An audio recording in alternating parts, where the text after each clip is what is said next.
Imagine my surprise here at Thunder Mountain tonight. I see a familiar face in a hauler. Gordy Button, of course, is that face that we're looking at right now. And I've seen him at the racetrack for the last few years. He's been helping out other people with their cars. But, oh, my goodness, there was a 714 on the back of it. It looks like Gordy Button's back. How have you been? Good. Been great. When did all this happen? When did we start saying we got to get back to the racetrack? Well, over the winter, Jeff Taylor owns both cars. We put a brand new one together for Jeff. And he's been running the car that I'm going to run tonight. It's going to be the first time out for him with a brand new car. And he said over the winter, he wanted me to get some laps. So he said, but if we're going to do it, we're going to put your number on it. So here we are. Yeah. Okay. So was this like December, somewhere right around there, or earlier that we started talking about this? No, this was after the first of the year. Oh, it was that late? Yeah. Okay. Yeah. Okay. So we went out one practice so far, and you told me it did kind of come right back to you. Yeah, yeah. The car's good.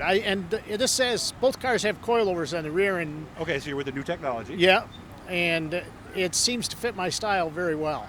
Mm-hmm. So, and I was very pleased with it. Okay. Is there a plan for you at this time, or are we just going to go when we can? Just go when we can. Things are so upside down right now.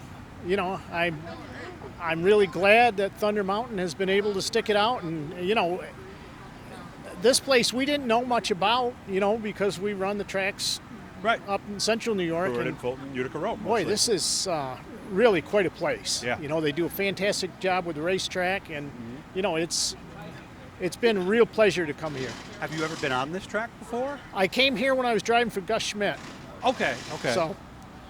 Never in a sprint, though. I guess Nope. I figured you would have been here at a sprint at one time or Nope. another. Okay. No, never with a sprint. All right. So were the butterflies back today a little bit, maybe? Like they were, or no?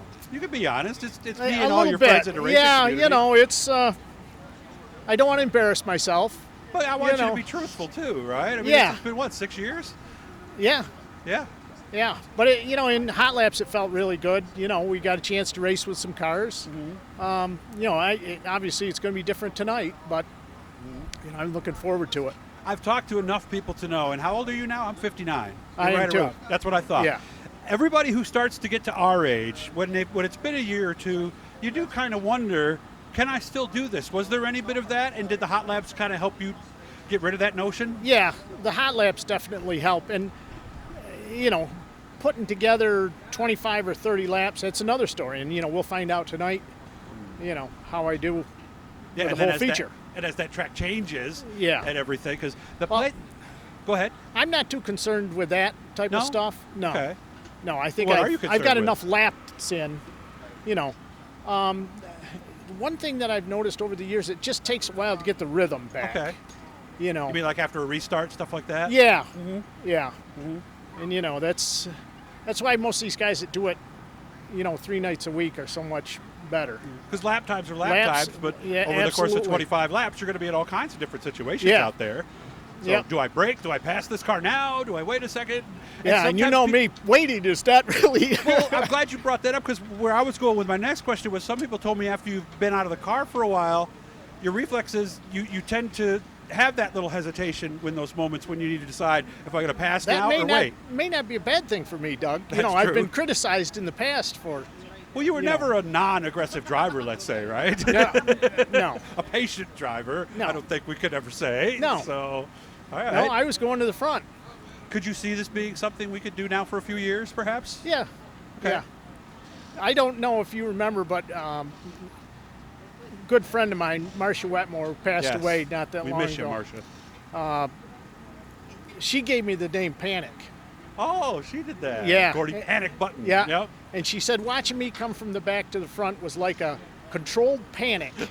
So I'm not sure if that was a compliment or not, but for Marsha, that was. Well, it also if you knew Marsha. Well, let's be honest. Marsha would never sugarcoat anything. Never. If she told you the deal, you knew that was the deal. That's right. In an era of political correctness, I miss people like Marsha, don't you? Yeah, she was a great woman. Yeah, Marsha, we're always thinking about you. Yeah. We know that if we're fortunate enough to get up there to heaven, that she'll be there to show us the ropes and get us through all that, right? Yep.